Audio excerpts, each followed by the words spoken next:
आपण बघत आहात AKP न्यूज मराठी. आपला आवाज आपली ताकद.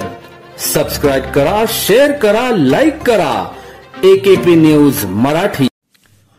नाशिक शहर पोलीस आयुक्तालयातील गंगापूर पोलीस स्टेशन व सातपूर पोलीस ठाण्याच्या गुन्हे शोध पथकाने सातपूरच्या श्रमिक नगर येथे घरगुती वापराचे गॅस सिलेंडर LPG गॅस हा रिक्षा व इतर वाहनांमध्ये अवैधरित्या भरल्या जात असल्याची गोपनीय माहिती मिळाल्यानंतर त्या अनुषंगाने सदर ठिकाणी छापा टाकत संजय रामदास शेळके, प्रशांत गुलाबराव बोरसे यांना ताब्यात घेत त्यांच्याकडून 4,82,000 रुपये किमतीचे 57 gas cylinder, 3 piston, electronic motor, 3 वजन काटे, 2 रिक्षा असा मुद्देमाल हस्तगत केला.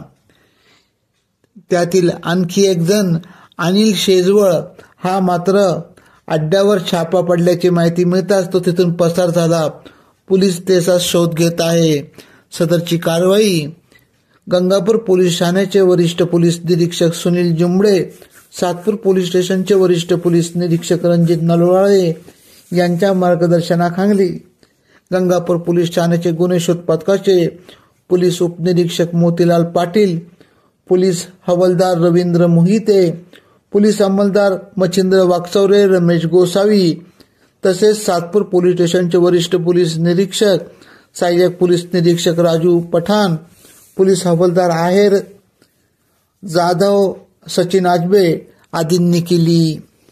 सदरचा पुढील तपास सातपूर पोलीस स्टेशन करीत आहेत.